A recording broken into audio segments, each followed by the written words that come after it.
882. Stacy, my God. I How mean, are you? I'm okay. I'm okay. I mean, 8 and 2 is 10. So what does that mean? Look, Stacy. Hey, everyone. Stacy, I don't think is drinking soda. What are you drinking? So Michael just finished Alive and is a bad I influence did. on me. He's a I very bad did. influence. And he says, I want you to go have 2 shots right now. I'm like, all right, I'll have a glass of wine. And then I was like, oh, that's right. Wait a minute. So Sue, I've never drank Jack my entire life, and Sue loves Jack and Coke. So I tried a Jack and Yeah. Coke. I'm like, oh, this isn't bad, and it was pretty mild. And my stomach, everything upsets my stomach, and Oh, Jack okay. does not upset my stomach. So that was was kind of a bad thing to discover. Ah. So No, it's a very good thing to discover. No, so yeah, I love doing these lives because lives are really you get a chance. You instantly go back and forth yes, with everyone. You it was a answer as fun one. many. Yeah, it was a real fun one. You answer as many questions as you can for fans, and there were a lot of really thought provoking things. Stacy, I think you and I in the future we're going to do special editions of Yeah. Rocky Files on this. Yeah, because some people were asking very intuitive questions. No, it was very good, and this is when you know people are really paying attention to what you're up to what Yeah. we're up to, and that feels good. But yeah, I was like, But yeah, we got a whole new topic thanks to our friend Carol that we will be covering in the Carol future. nailed a few things. She Carol nailed a really, point. Yes, she my did. God, did she ever? So, Yeah, we should beat Carol into submission. I We should know. show up at her house and just club her into Yes. coming on the podcast because Yeah. I think she would add to the Mm-hmm. topic that we are alluding to, right? Mm-hmm. I would Because like to hear her Carol, thoughts. Yeah. yeah, it's about prior endeavors of Michael's, Yeah. and Yeah. that's as far as we'll go. But she summed it up absolutely perfectly. And She I've really been did. after Carol for 2 years now. Like, when are you coming on? So you're running out of excuses, my dear. You got to get on here because that was a very it was just a perfect way to sum up how She had that a great all insight. She went. really did. Yeah. She So really did. Stacy, yeah. 1981, Nine, 1982. right. These are remarkable years. Why in the Stallone world? So in episode 81, we totally blew by the Stallone facts because we're trying to, bring some content. So in Yeah. 1981, what were the movies, Michael? I'm going to test you. What came out in So 1981? so it depends on what continent you lived on. But like if you were in America, it was Victory. If you were in Europe, it was Escape to Victory. Right. See, of Okay. course, you know this. Okay. Yes. Of Yeah. course. And then no matter where you lived, no matter Yes. where you were, you could not hide from John J. Rambo. Yes. 1982 ushered in 1982. First Blood. Yes. It was an action movie that Mhm. reinvigorated the action genre. Right. We're talking, if anyone knows, I know this is called the Rocky Files, and Mhm. I am not a Rambo expert.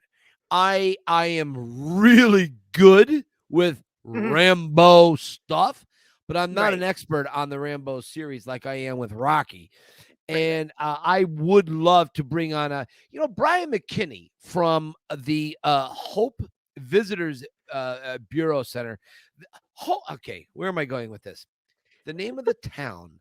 I know. I get so charged up with this shit. It's crazy. You're good. So, You're good. so the name of the town that they filmed First Blood in is Hope, British Columbia. Okay, Right. it's right up there near Vancouver, just up a little bit further. And Brian McKinney, a friend of mine, he runs the Hope Visitors Bureau. And there is a First Blood Rambo tour, just like there's a Rocky tour that you can Yes. come and see. So one of my dreams is to get up there to see him and take this Rambo tour. Anyways, I'd love to get him on the podcast and do a segue to Yep. Rocky's younger little brother Rambo, and I love to bring him in. What do you think? You think that could work? Oh, that would be awesome. And our dear friend Joanne Yee would have a cow because she is a huge Rambo fan. I don't know. Joanne's You up that remember? way. Yeah. Oh, yeah. She's been up there. She had posted all these pictures that we had reposted several months Yep. back. But yeah, no, we'll definitely have to. We can have Yeah. a Rambo Files for a day. Definitely. I definitely think we should bring those guys in. But anyways, yeah, that's the big thing, 81, 82. I always wonder, why did they change the name? Why is it like Victory in America and Right. Escape to Victory? Anyone who sees the movie understands what Escape to Victory means. But Right. like, why did the studio feel America It had to gets be different. title? Yeah. Mhm. And one further thing, and then I'll let this go. Why did America always get the release of a Stallone movie like a month and a half ahead of Europe? Why? Oh, I don't know if you yeah. realize this, Stacy, but like we would get like a release of First Blood, and then like 2 months later, it releases elsewhere. Why not on the same day release across the planet? I don't understand the problem here. I don't know. Maybe our followers, maybe our fans could explain that to me, because I don't understand. Right. Right. Well, we'll have to get Stallone on here to answer that question because I'm sure he would know. So just call him up. Make that happen. I might just text him and ask him that question. What happened? I was going to send him, here's a funny thing. You say that. I was going to text him about last week. I was going to ask him, whose idea was it in Rocky 5 when Paulie drinks with the binoculars and Paulie screws off and he drinks I wanted to ask Sly, I haven't asked him anything in a couple of weeks. I said, well, what was this? Whose idea was this? Is that your idea? Was it a collaborative? Was it Burt Young? Whose idea was this? I didn't ask him because I thought, I don't know. Do I want to burn a weekly question on Sly like that? But now that I'm asking, I'm thinking like, I'm really intrigued. So maybe I'll ask What him. about once a month? Once a month. You can ask him that question about why things are released at different times around the globe. And then another month you can ask that. Right. I think that's a good idea. Listen, now that we're talking about Sly, I know I'm touching up I'm slightly changing things out of order here. Did we grab a picture of the new prototype Rocky on the Okay, why don't you show that from the Sly Stallone shop? This. Look at that bad boy. Now, this is 2 foot tall, okay? So just take 2 feet tall. I'm going to enlarge my screen because when I talk about this, I want to take a look at this in all its glory. All right. So here, the reason this thing is working is because Agent Nick, if you guys follow Nick Tedesco. I apologize for not knowing the name exactly. Do you know what it is, Stace? Cordasco, I believe. Oh, Cordasco. I was completely wrong. I apologize. So those of you who follow Nick Cordasco, okay, you guys know that he posts a lot about the Sly Stallone job because he runs it. And this, what we're looking at, is 2 feet tall. Now just take a look at this. This is before the flesh gets painted. This is before the rips and the tears get put into the sweatpants. I mean, they are working right now with Converse to bring the actual Converse logo on the sneakers, because you got to pay for that to put it out there. And also in a post, Nick had put out there that they are working with Casanova gloves, because the first Rocky gloves are Casanova. They were literally made illegal after the movie came out because they were too small. They were like 10-ounce gloves. They were too deadly, but they are Casanova red gloves that they used in the original film. Anyways, looking at this, they got the blue towel. The hand wraps are actually on the fist. They're just not painted Right. off white yet, but look at the one sleeve is longer than the other. I mean, this is the blue towel. We got the navy blue cap, the skull cap, the short Rocky sweatpants. I mean, this Yep. is the character. After that moment, Rocky's got to walk back down the steps or Yeah. jog down the steps. He's got to go home. He's got to go to Mighty Yeah. Mix Gym and he's got to train, right? He's got to Mhm. train. So for a second, this to me, and I have not asked John Rivoli about this, but in my mind, this is Rocky putting his arms down right after we see him in the movie, and he Yeah. stands one foot on. So his left foot is standing on the 72nd step. His Mhm. right foot is on the 71st step. He's ready to almost turn and go home. He's ready to fight. That's Mhm. this photo.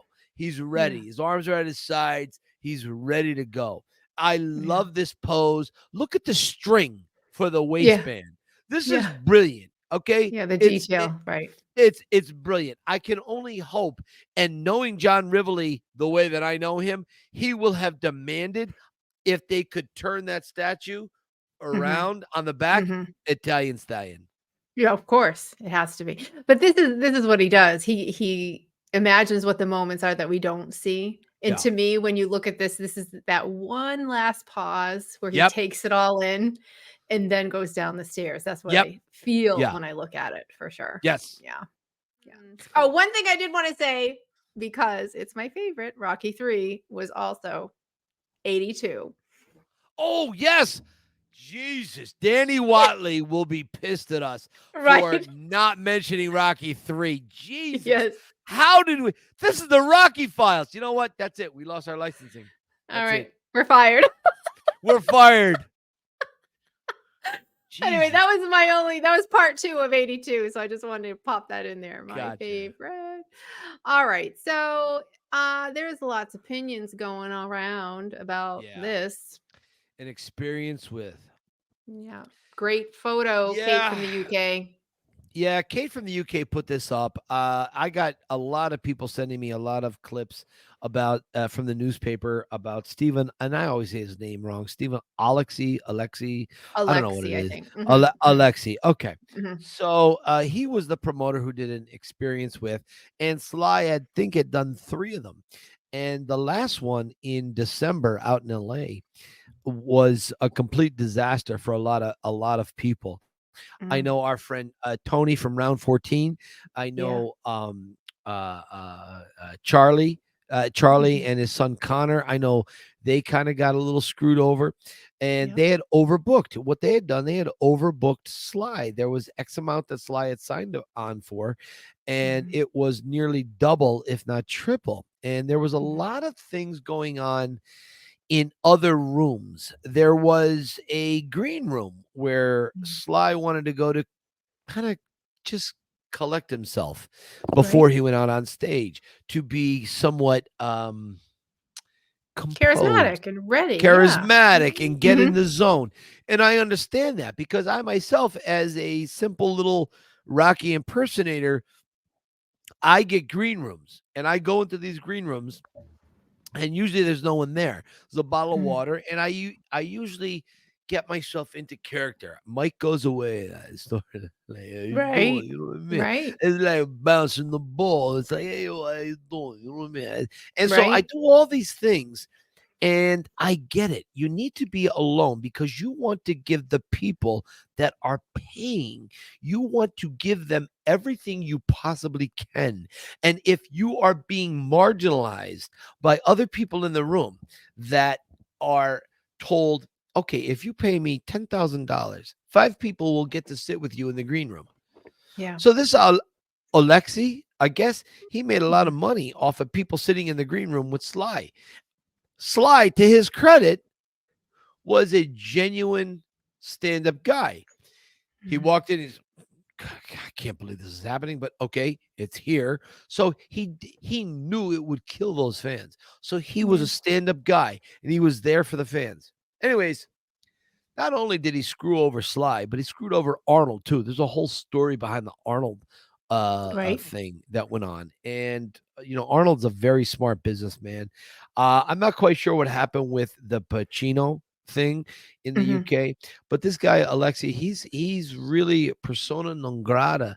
I mean, he is not going to be wanted by any of these people. And in the paper, I don't know if we have any. Maybe you know what? I'll send it to you. Some of the Yeah. clips people have been sending me. Sure, Here are please. some clips of Sly and this guy Steven who have Mhm. screwed people over. So Sly is in this picture with this guy who's bad news. Well, Sly didn't screw nobody over, but he's in a picture with a guy who did. And that's got to Mm. be very, very, very frustrating for Sly. So, anyways, Well, that's Steven's it. lying to everybody. You know what I'm saying? Yeah, He says, "Oh, Sly, hey, this is how it's going to be. We need you for this much time, and right. that'll be it. We're putting it in a box, and then you're over promising to the fans. I mean, Steven is screwing the fans by saying, "Oh, you can't overbook." He's basically exploiting Sly on the spot. You're lying about what the job is, and then Tony, just our partial co-host back in the day, right, Tony of right. Round 14, his Yeah. daughter buys him these tickets, thousands of dollars Yep. to fly As a from gift. Florida to a gift to California. She knows what this means to her dad. She knows Yep. what this means. And Mhm. it all was Mhm. for naught. It It all was fell a apart. Mhm. crushing blow Mhm. because Mhm. all Tony ever wanted to do is to meet Sly, shake his hand, and say thank you, and get that Mhm. picture with him. I know Tony's pain. I Mhm. understand that devastation, and Yep. it's that was just Tony Mhm. times that by 100, Yep. and it's absolutely crazy. Yeah, and I think he had done that several times to Sly. He's done it several times to others, and after a while, it's like, you know what? You're not going to use me. You're not Right? going to. I'm not a zoo animal. You know what I mean? That is on Yes. display. And I Right. think. Right. But anyway, the punchline to all of this is this man is finally answering for it, and he has been charged for fraud, and he's going to jail. So, or Yeah. if he's already there. Exactly. So, a little justice for someone who actually deserves it is always Thank nice. God. Yes. So, Yeah. Exactly. yeah. All right, my friend. And then, okay, so this next little part of the conversation, and I've put Uh-huh. out a post about this. I'm going to put up a picture here.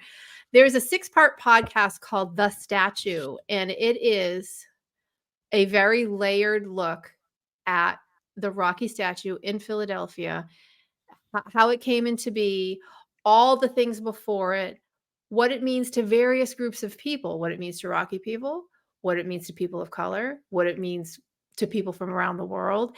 It is a look at the Rocky statue that there's so many things I never even considered. So I want to encourage everybody to go find it. It's called The Statue. It's an audio podcast. Then our dear friend Michael, there was a panel after it. So this is, I'm assuming they're going to be releasing it. I have the whole thing. You sent it to me. I can turn it into a little video and we can just release it separately. It's an hour and 7 minutes long. Mike, you Mhm. nailed some points in this that were so delish. I was just like, so it was a panel of several of these people and how they contributed to this podcast Yeah. and the varying opinions. So go Yeah. ahead, talk about that. I was incredibly intimidated doing this because here we are going to the Philadelphia Museum of Art, a Right. place where I don't really understand and I don't belong. I'm not an art guy. Hmm. I don't have a bachelor's degree in Right. anything. Hmm. Maybe in archaeology, it's more like a life degree. But to Exactly. me, when I walked in, I knew the qualifications of the people that would be Hmm. here, and they all had like a entire alphabet Right. of Of letters. degrees, yeah, letters Yeah. behind the name of what they have accomplished. And Mhm. I can't show that. I don't have letters of recommendation. I don't have a Mhm. PhD, MBA Right. of whatever. So I Yeah. just showed up as me. Right. and and Which is all I enough, can but mm, yeah, but is it enough? I don't know. So all I can do is talk from my heart. That I can yeah. just tell you the passion that I have, how I interpret all of this. And Mhm. Stacy, before I say anything else, why don't you insert right about here? Why don't you put that video I sent you? I wanna take a look at that. seeing one of your tours, and when people, but you said it, but I want to give appreciation to it. Like you really epitomized that pilgrimage. People are like in the film, like, yep, I got a job interview this week. I have to get myself ready. People who are survivors of trauma, of illness, and bringing them there. And it's just, I think that it's tempting to try to say, what's the real story? Is it good? Is it bad? Is it right? Is it wrong? And I'm more of a both and person. So I wanted to hear what all of you had to say and what places you took the podcast. Because no monument is in isolation. All monuments, all public art is in conversation with all of the things around it and all of us around it. And you took us to places that added meaning and depth. Yeah, if I could just add one thing to that, because you brought up some, and earlier somebody said something about this too. Like, the statue isn't art; it is art. It's a movie prop. It can be something. Could be two things. That's so, right. so I think this is a good place to bring this up. When you look at art, you're looking at a piece of art, a painting, a sculpture, whatever, and you're looking at it with every experience you've ever had in your life. You are the totality of all you've experienced. And that statue is going to mean something different to you and to you and to you and to you than it does to me. But it doesn't make it any less valuable or any less artistic. And that's the thing I've always tried to get across to people, is that it is art. And this wasn't something that the city had money for. They had no money. It cost them $38,000 back then to have this statue made. And so when he gave it to the city as a gift, and he hated the uproar about it. There was that whole uproar that it didn't belong here or there. And so anyways, when you look at a piece of art, it's how you interpret it. And it's how I do it. Are you over there dropping some art historical knowledge? I mean, that was a beautiful point. That Thanks. the idea, yeah. I mean, that the idea, that the meaning of art, there's all kinds of debates of like, well, is the meaning from what the producer made or what the person who staged it? But this idea that it's about what you bring to it and what it brings to you. That's beautiful. Totally. And that's the way I think a lot of people that come to the museum upstairs, I think that's what they are doing. Maybe they realize it, maybe they don't. But that's how I saw it. So good. Jesus, that is such a humbling thing for me, because never in 100 years did I ever think I could be on a panel discussing the effects of Rocky, this little kid from Scranton, Pennsylvania. So I can go down, you and I both, Stacy, can go down a rabbit hole on this. And right now, this episode is not the episode I want to do that on. I want to dedicate an entire special edition to this. And everybody, Stacy and I were just, the last hour, Stacy and I were just working out our thought process on this. And this is something I will be reaching out to Sly about, to get his thoughts on the statue into what I'm saying. He may or may not talk about it, because it is a little bit of a lit fuse to say, why is there a Rocky statue and not a Joe Frazier statue in Philadelphia? So this, unfortunately, right now, our podcast is, we don't have the time right now to talk about that. But this is something we're really going to push sooner than later. I think before Thanksgiving, we're going to get this out there and talk about, maybe even way sooner than that. Anyways, your thoughts, Stacy, before we move on? Yeah. And Paul Farber, the gentleman who was talking to you, is mainly who I want to get on. There's a couple other, one or two from the panel I'd like to get on. But, I think what I learned specifically is, as Rocky fans, we're not thinking about anything else. We love Sly, we love Rocky, you know what I'm saying? And so there's this whole other culture behind it, or things that were happening before it, that make you go, wow, we have to consider that too. We can't forget those people either. And like you said, it's too long to get into now. Yeah. But it is something we're going to take a deep dive into with Paul when he's available. I'm really excited about that. Yeah. So, Stacy, what else do we got going on? We have a knock at the door, and so it's so funny. This gentleman, his friend, contacted me first. He was like, "You've got to get Scott Baker on. He's great. He's such a funny guy." So his friend was selling him before he did, right? And then so I said, "Hey, send Scott to fill out our guest form," which, by the way, anyone who wants to be a guest, please go to our LinkedIn and fill out the form. And this gentleman is a retired New York City cop. So, Nice. maybe one or Nice. two stories. And now, Yeah, one or 2,000. yeah, 1 or 2,000. And now he's a comedian improviser. So just taking all that and giving us a laugh. Hold on, Scott. Here he is. Hey, Scott Baker. Welcome. How are you? Hey, I've been listening to you guys. Fantastic stuff. Thanks for having me on. Hey, Scott. Scott, I like to consider myself a connoisseur of Rocky t-shirts. I don't have that one. Well, Where did you get that? I'm going to sit up a little bit because it's kind of misleading. All right, watch. Oh, Marciano. I've seen that one. Okay. That's cool. Yeah, on social media, there are the Marciano sites. I just Right. got one upstairs. It just came the other day. It's like this olive drab and black Marciano when he was in the Army in 47. Oh, yeah. Oh, it's great. Yeah. I love it. Great shirt. Thank you for wearing it. I didn't mean to mislead you, but I didn't know the it's great. camera was cutting it off that way. I'm sorry. Nah, it's brilliant. It's brilliant. And I was wearing it because I remember the scene. I mean, I don't have to tell you guys are experts, but when you talk to your friends, like little snippets, I'm sure you get this a lot.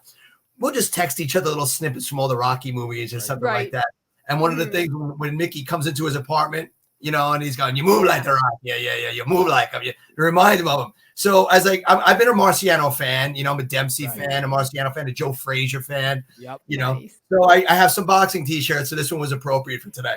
It's perfect. Are you kidding me? That's and again, a lot of people don't realize this because Sly had gone on so many interviews, whether it was a video, written, radio, and he had talked about the Chuck Wepner Ali fight, which was a catalyst of sorts.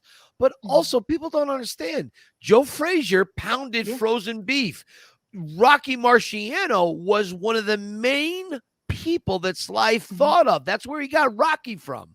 Rocky came from Rocky Marciano. Really? Oh, totally.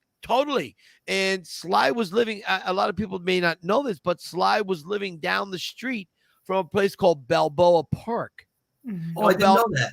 And that's where, when he was writing Rocky, he just Sly, being an artistic guy, you're always thinking and adding and subtracting. And Rocky Balboa. It just sounded right. And it's a natural name. Yeah. It's a natural name. And that's where it comes from. And now that you bring it up, when you remember in Rocky 1 when he's doing the string test with his feet, some fighters back in the day do that. But now that you bring it up, that he did model it over after Marciano, he really did move like Rocky Marciano did. Of course he did. Plotted, way he plotted forward, the way he dragged his foot. It's the same movement as Marciano did when you look at Marciano's fights. Marciano is 5'11", I believe. Stallone is 5'10". Rocky is listed as 5'11". So again, Stallone and Rocky, they had this unique, similar build. Stallone had that type of build in the original Rocky. He wasn't 3% body fat.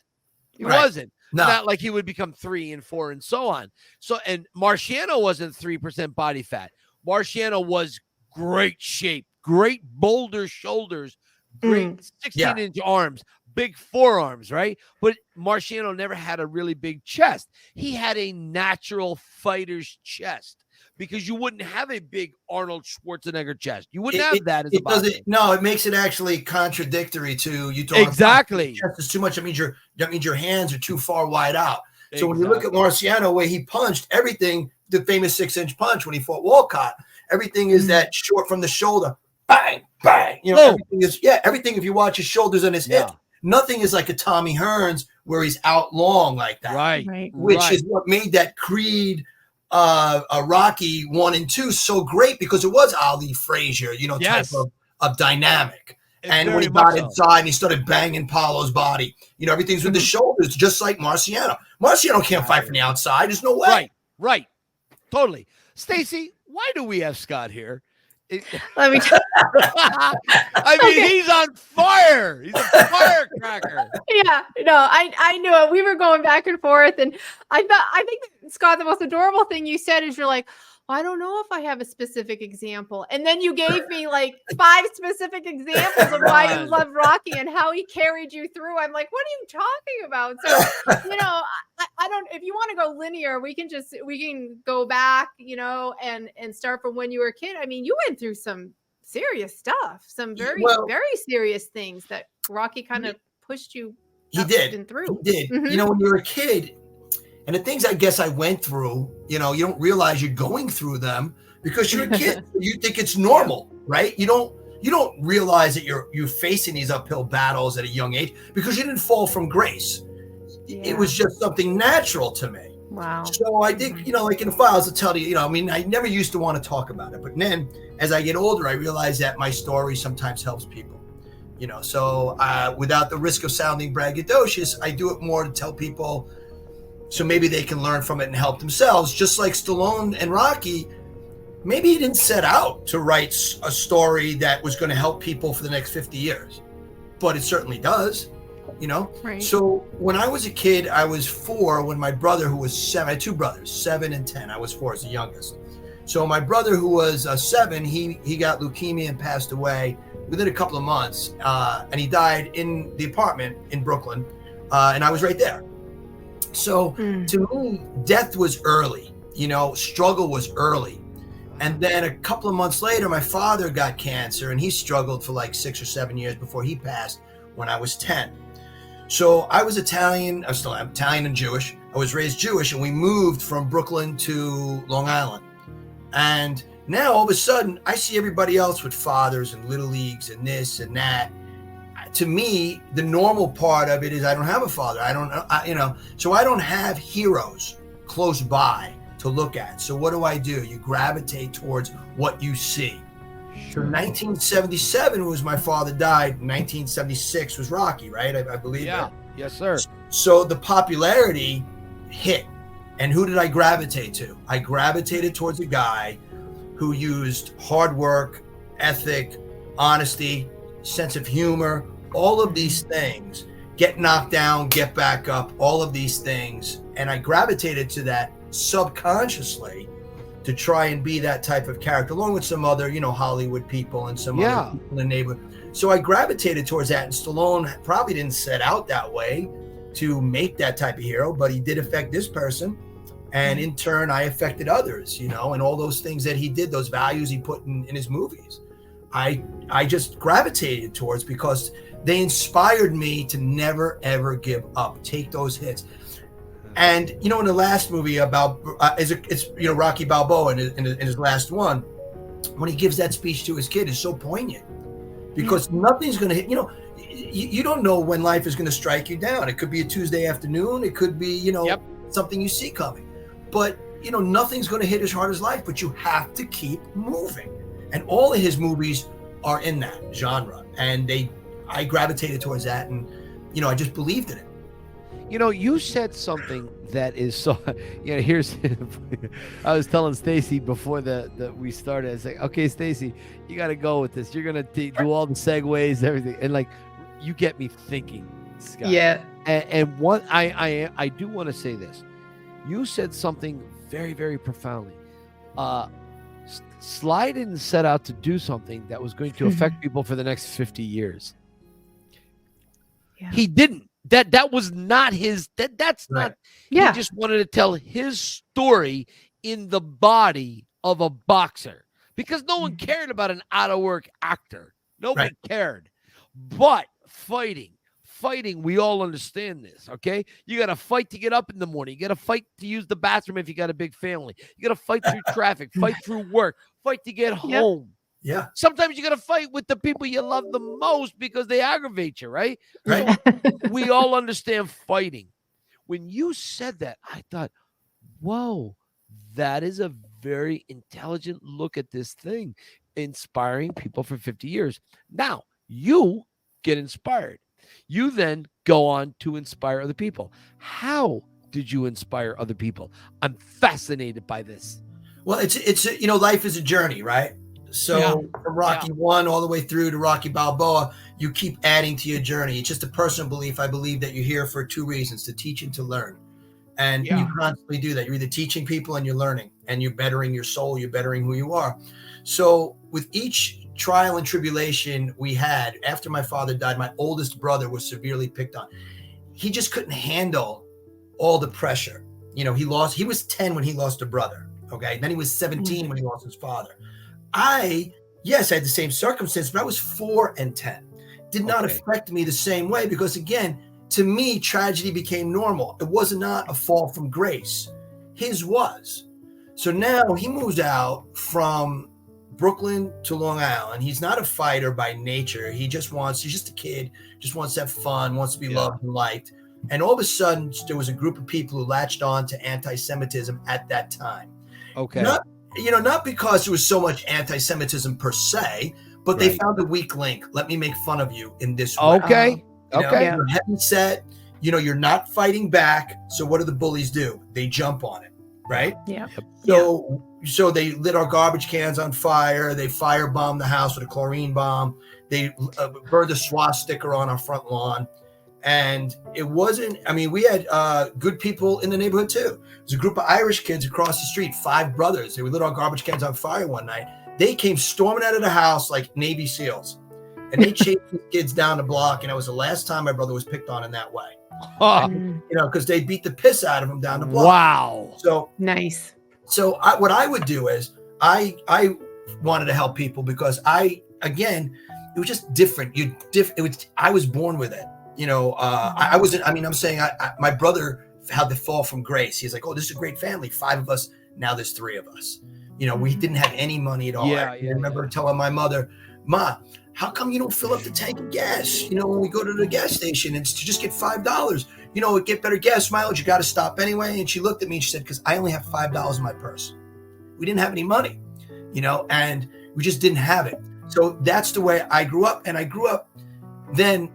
My mother, remember, we had one TV in my mother's room. My mother and brother fell into a deep depression because everything that was going on. And I would leave the room and I would go into the linen closet and I'd put like something on my head, a cape with the towel. I'd come out and I would do all impersonations. And Rocky was one of them, and I would go back and forth like an improv show and make them laugh. And I realized, wow, if I'm doing something for somebody else, I am no longer thinking of my own problems. Right. And that's the way it went. And when you look at the Rocky films, he's not wallowing in his self-pity in his apartment in Rocky 1. Right. He's going to the pet store. He's making people laugh. He's trying to talk to little Marie and get her straight, right? And even though she doesn't get in, she has, screw you, creepo, and all that, he's still trying. It makes him feel good. And I realized it made me feel good to help people. So then I became a cop because it made me feel good to help people. And I became a fighter, a boxer, because when all the other kids had fathers to go to their practices and stuff, it was very political. You're the one who's always going to get last, even though I was very good. I actually had a tryout with the New York Mets in 1990. But I realized this, in the ring, it's just you and that other person.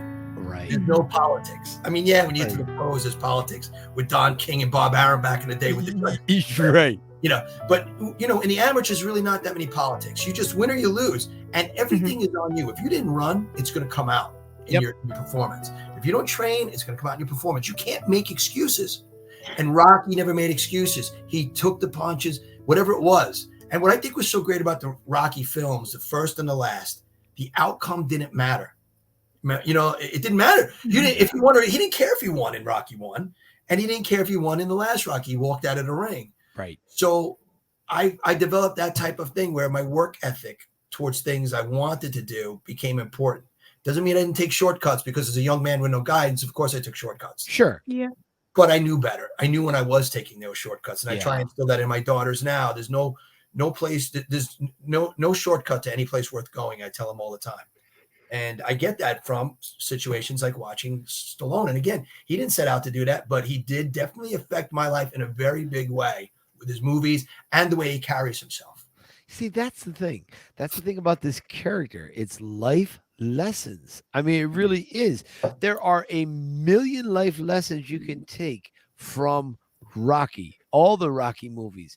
And I just sometimes critics, and I don't mean professional critics, I mean fanboy critics, they either skip over that because they are keyboard warriors from their basement and they can type whatever they want without retribution. Like, wouldn't you love like if Stallone just was able to track down everybody who ever wrote something negative? They were not like Pauline Kael of the New York Times or whatever, but like, I mean, just your everyday person.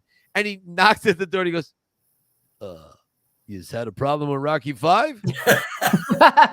Here I am. What did I do that was so bad? You went to write this. I'm like, you didn't understand Rocky 3. What did I do that was so bad? Okay, here I am. Talk to me. They shit their pants. They would never ever do that. And that's the thing about guys like yourself. No, let me retract that.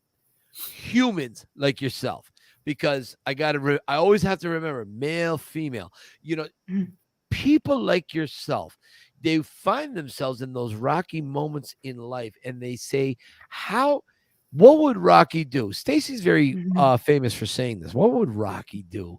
And that is something I think you've used, Scott. Yeah. Wow. And it's very poignant, Stacy, that you do say that, because we always you hear these quotes all the time. When you're mad, take a step back. You can always curse at somebody later on. You can always get to the argument later on, right? Just take a step back. And as a cop, you really kind of had to do that, because too many times a cop's a tough job, as we all know. And some cops, they snap sometimes, and it's no good. It's whatever they do, they get heavy-handed or get carried away. Yeah. For the 99.99% of the time, you don't. But every once in a while, that can ruin their lives, someone else's life, careers, whatever. So you take a step back, and if you ask yourself, what would your hero do? What would somebody you look up to do? For me, I say, what would my father do? What would somebody like a Rocky do? And some other people that I look up to, what would they do? There's a handful of them in those situations, and you eventually get the right answer to it. Yes, Rocky's a fictional character, yes, but he's a guide for who we all really strive to be. And I say that all the time, Scott. I always say, on the pedestal, you should never put another human on a pedestal. You could put ideas. You could put a concept on a pedestal. Okay. Mm-hmm. Rocky is the best of who we can strive to be if we try. We may never get there, but we can try. And you said another thing that I wholeheartedly subscribe to. I have been very fortunate. I have been very blessed to have two parents who had really good heads on the shoulders, and their health has allowed them to stick around as long as they have. And I took an awful lot from my mom and my dad. And in this particular instance, I will give a shout out to my dad. What you just said, what did your dad think of? How would your dad react to a certain? I've had the benefit of listening to my father for 55 years. So I have, my father is, for a guy, and I want to go on a slight tangent here, because not often I don't always get to talk about my dad, but my dad had to drop out of high school in ninth grade to help, because his mom passed away early. He had a little bigger family. He had 5 brothers and sisters, and so he had to take care of them. Right. So he went to work with my grandfather. And so you think to yourself, what's a guy dropping out of ninth grade? What's he going to know?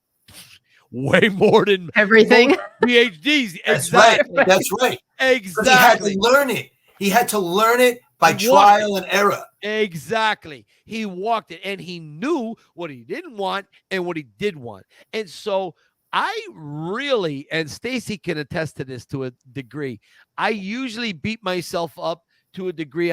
What would my dad probably wouldn't have done that. My dad probably wouldn't have said it this way. My dad probably would have been much more open and understanding. This happened a lot when I was a cop, because I came on at 24 years old, and I'll relate this story to you. I was jogging along in the academy along the FDR Drive, and here in New York City, the FDR Drive goes along the East River. And I came on in the 90s under Mayor Dinkins. We had close to 2,500 murders a year in the city of New York. and it was like, the Wild West, and it was bad, whatever. So I remember jogging, and there were people fishing out of the East River, and I said to one of the instructors, I said, "Oh my God, who would eat anything out of that river?" And she said to me, she said, "It's better than not eating at all." Boom, stopped me in my tracks. Wow. And I started thinking just what you said.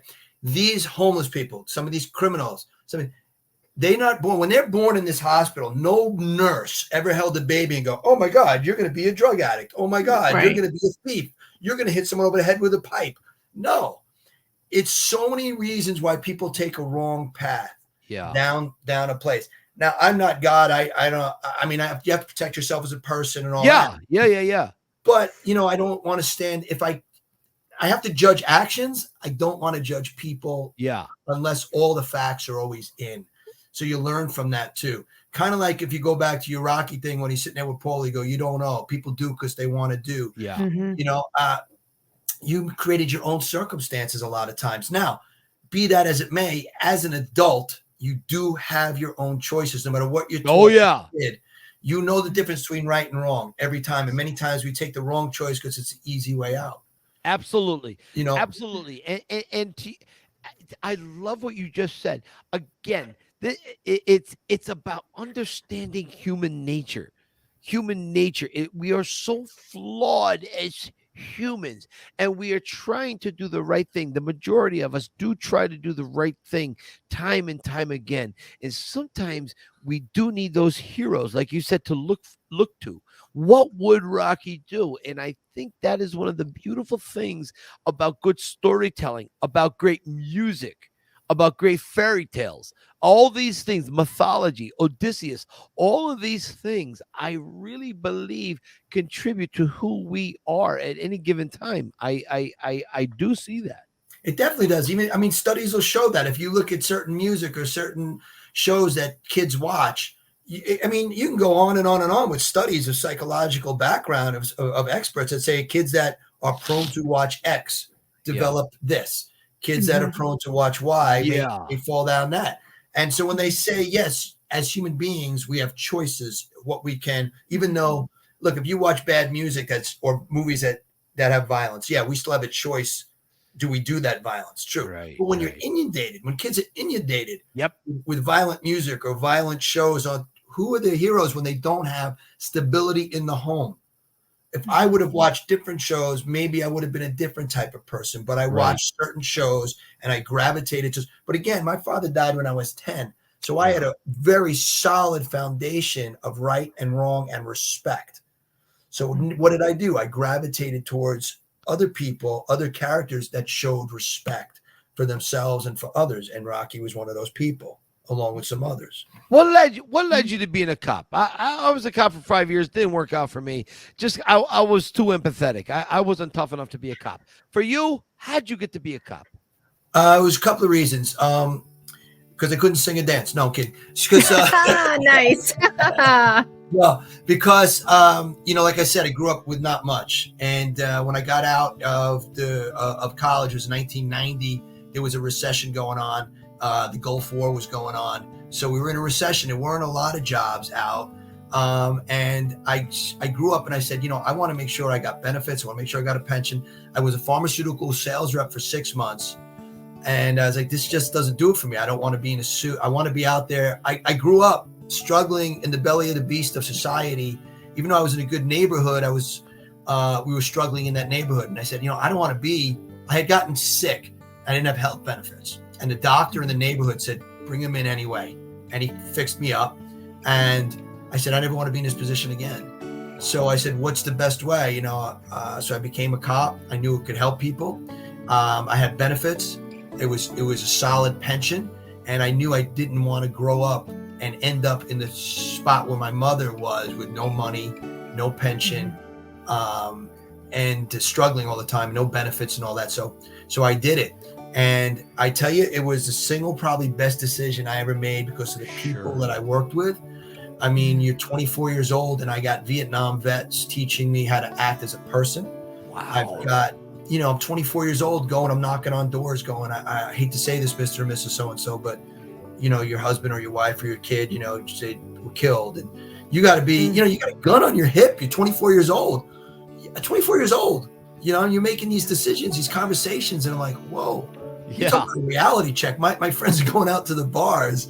You know, I don't work at a roadblock or I'm answering gun runs on a Saturday night. You know, it's a real reality check. And since I guess my background of having to grow up real fast, I was already used to it. I didn't know anything else but having adulthood. So I just excelled at the human part. There are some cops that can spot a gun 3 blocks away. I wasn't one of them. Right. You know, my cousin who introduced me to you guys, my cousin Brad, he's phenomenal. This kid is a better cop than I ever was. He's detective. You know, I mean, he gun collars, you know, I was a guy who could go and calm a situation down. I go into the projects and I'm the first guy they shove into, you know, the meetings going, hey, you know, let's talk to these people and explain why things happen the way they were. Yeah. You know, I was that guy. There's something for everybody in NYPD because it's 30,000 cops, you know? So, you know, I mean, I was always answering radio jobs, but I wasn't that guy who could spot the things as well as other people could. And luckily I had a sergeant who I thought hated me because I was a kid. He didn't hate me. He was teaching me, you know, and he was great. I mean, this guy, Mitch Morrow, was just a phenomenal cop, phenomenal sergeant. And, you know, he could spot a gun a mile away, like 70 something gun collars, whatever. And I thought he hated me. He wasn't hating me. He was saving me from getting killed by being hard on me because I was, you know, looking for the easy way out. And so I became a cop. It was the best decision I ever made because it taught me how to handle responsibility and not look to blame others, which the youth of today is always looking for someone to blame. The victim. I don't want to sound like an old man. People in general, it's never my fault. It's never my fault. Sports stars, politicians, news anchors, it's never my fault. Yes, it is. Once you realize that, then you can learn from it. What's wrong with saying, I'm sorry, I was wrong? We're all wrong. It happens, right? I've made more mistakes. As a matter of fact, Sue points out all the mistakes I made anytime. Seriously, you know, I do kind of goof on that a little bit, but no, making mistakes is where we learn and become better. Yes. But when I think in today's society, when you admit you're wrong or you failed, it is such a driven, deep thing that it's that you can't recover from that. Oh, no, you're a failure. That's it. You admit you were wrong. No, you become stronger and smarter when you it puts your failure or your grievance or your indiscretion to rest. If I tell you I'm wrong, that takes the wind out of your argument. That's it. You can no longer argue with me. What are you going to say? I said, no, I'm sorry, I was wrong. Yeah, but I just said, I'm sorry, I'm wrong. Now you look like the idiot for keep beating on me. Exactly. Let's move forward. How can we come together and make it better? Stacy, what do you think about where we're at so far? Scott, I could listen to you all day. Yeah. I mean, talk about somebody who gets it. But I think you remind me, you know, we've had other guests, Nikki Petito and gentleman, Corey Baker, and when people have lost like that real young, your childhood is just gone. So you're absolutely right. You were an adult from childhood and not knowing it. I liked what you said there. You're like, you're not even realizing this is so not normal. And then Mike, what you said, you know, when you come to the statue or any piece of art or the Rocky movie, you come with everything before you, within you. And then you took all of Rocky and all those lessons and all those things you missed out on because your brother's gone, your father's gone. Now Rocky's guiding you and saying, no, you got to be a stand-up person here and not find the shortcut there. And I love the way you've applied it to your life. And I also I've always been fascinated with human behavior. I'm a nurse as well. So you and I have faced some very, very sad situations. And you're also from that ilk of there's no excuses. You have to find an answer. Nurse. You can't say, oh, I don't know. I don't know is not in the vocabulary of a first responder. You got to find out. No. And I'm always fascinated by people who experience these heartbreaking things And for some people, it crushes them, and for the rest of their lives, and then other people thrive there. They're like, this was awful, and they turn it around, or they become something so substantive to make sure that others don't suffer these things, or at least if they do, you can be there for them, and you've done that. So I want to move over to your book, which I am reading right now. I'm 70% done in Kindle. I posted it the other day. I think I told you I posted Yeah, it. Let me pull it up here. But this is story after story after story of all the things that cops do when the cameras aren't running, right? Right. Because there's so many things in that story right there. When that woman came up to you and said, "Hey, where's the camera now?" Of course, they only record when a cop is, screwing up or doing something horrible. There's a million more good things that they do. So I want people to go on and just look for this, A Warmer Shade of Blue. This is beautiful. It is all the warm fuzzies that I love about the human experience. And all the things that cops do that do go unsung, unnoticed. And sometimes you even have to sneak in a good thing, or else you'll get in trouble for doing a good thing. Tell us about that. Yeah, I don't remember because this book has been out there. I think we wrote it. We couldn't get a publisher. I had 2 books written that were all about funny stories. And then, believe it or not, when I tried to shop this book around to a publisher, they didn't want it. And they told me point blank, they said, if it doesn't have to do with a famous criminal like a John Gotti or a Jeffrey Dahmer or something like that, or if it doesn't have to do with police corruption, they really don't want it. So I was like, but yeah, okay, thank you. Call again. One of those. So I said, you know what? I'm just going to self-publish it because, listen, let's face it, you're not going to make a ton of money, and I'm nobody. They're not knocking down doors for it. So I didn't really even care about it. And when I first started, it did sell this decent amount. I started just donated all the money to police charities, whatever. But now it's been out for a while. But I don't remember all of the stories that are in it, but I do remember certain stories that affected me. And many things what you just said is very true. The news doesn't want to know about that. They just don't. And it's shocking to me that I think it's 3 million calls a day. I think, but it's close to that have interactions between the police and the public. And you hear about 2 or 3 that go wrong. That's a pretty phenomenal ratio. I mean, but people don't realize that because everybody does this today, right? I got you. Yes. After the first stuff happens. Now, I'm not saying that we don't need checks and balances. I'm the first one to say that. I think every reasonable person knows cops aren't going to make the right decisions all the time. They're going to get carried away. Everything else, it happens. But use your head. My old boxing trainer, Mr. Davis, he was Howard Davis Jr. was a son from the 76 Olympics. And he used to tell me something very poignant. And he used to say, if you don't want to be framed, don't be in the picture to begin with. And 2 things, he taught me many things. That was one of them. The other thing, he taught me about using excuses. And I tell this to my daughter all the time. So maybe if you don't mind me sharing this one thing, because I just think maybe. Please. Yeah.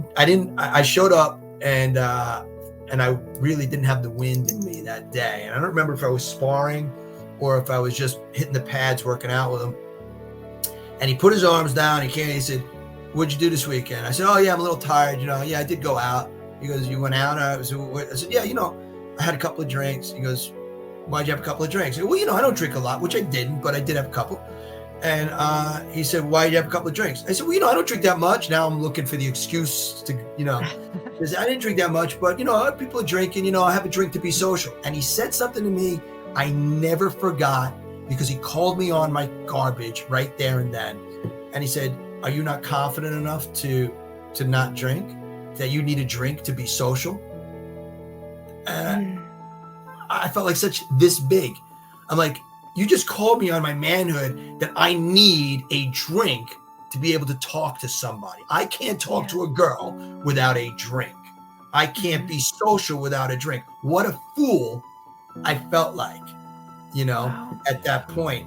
Sure. So, those are the two things that I stick out in my mind the most. Well, you said some other things like good, better, best, never let it rest till the good gets better and the better gets best, which is like a Rocky thing. Keep trying, keep going, keep doing it. But, he said, if you don't want to be framed, don't be in the picture to begin with. And that's what's the way I feel with a lot of the public and a lot of these feel good things when they always say, oh, the cop just pulled me over. And I got better things to do than just pull you over. I can't, when I'm behind you 50 yards at night, I have no idea what sex, religion, or race you are. Right. No freaking clue. When I'm behind you and you're weaving into the traffic, I have no idea who you are. For all I know, I don't know what I'm getting into. And when you got tinted windows, yes, I have my hand on my gun because I don't know who you are. Now, with that said, it then falls on the cop to treat everybody with respect when they pull them over. Yeah. Yes, sir. No, sir. Yes, ma'am. No, ma'am. So it's a give and take with the public, so there needs to be some maybe communication on that. But the good stories, cops we bought bicycles for kids. We gave people bus fare to go see their families. Yes. I mean, food drives, things like that. Like when, there's so many of those stories that happen all the time. Special needs kids that want to take pictures with you. Yeah. That don't have friends in the neighborhood because they are special needs. Knocking on their door just to say, hey, is Tommy home? Just want to say hello. Do you know the smile on a kid's face that the cop came and said hello to him? The news doesn't report that, but I know. And a lot, and it's done all the time. All the time. Stacy, has Scott been a good choice for the podcast? Well, you tell your cousin, not your friend Brad. He was 1,000% right. Tell the story real quick. Brad became Brad became a cop. I love Brad. He's I get choked up sometimes when I talk about him. He's like, he's my cousin, but if I had a son, he'd the son I'd want to have. That's great. He had a very tough upbringing too. I'm not going to it's for him to talk about, but he had a tough upbringing, very close knit, with him and his mom and his sister. But he came down to when I was working. I was in plain clothes doing some investigative unit applicant processing, and he came down. And he saw, in those days we wore our shields on the outside around our neck, and I had my gun on my head. And he came. I want to say he probably was 14, 15 maybe. And he came down and he said, that's what I want to do. I want to do what Cousin Scott's doing. I want to be a cop. And he became a cop, and he's done it. I can't tell you his investigative. I don't know. It's not for me to say. I tell my friends I don't want to say it on the air because I don't want to give up his investigative tools on the way he's made collars. But it's really creative on the stuff that he has done. All legal. But it is just amazing the stuff he does on a computer and stuff to find out criminals and gun collars. I'm like, it's freaking genius. How do you? That's unbelievable. That's what I said. So everyone's got their thing, as a cop. And he's a far better cop than I am. And he's made detective. He's probably going to make grade, which is a promotion in the detective ranks. I mean, it's just, and he's just a great guy, great kid. He's a grown man. To me, he's a kid. Right? He's a kid. Yeah, exactly. It's amazing how old they can be and still be a kid. Exactly. Thank you, Scott. You're all of it. You're Rocky in that you were nice when you were in a bad mood. You know what I'm saying? You've done the 14th round how many times in your life? Yeah. A million times in your life. You know what I mean? The advice you've given, the kindness you've shown. I mean, you're just a fighter in every way. And I just wonderful. Fabulous guest, very upbeat, very inspiring, and where are you guys based out of? I don't know. I live in Tennessee. I'm in Tennessee. My daughter goes to Tennessee, Knoxville. I'm bringing her down next week. Oh, nice. Yeah. So I'm in Clarksville. I'm like 3.5 hours, 4-ish hours. I took the last train to Clarksville a long time ago. No. Yes, you did.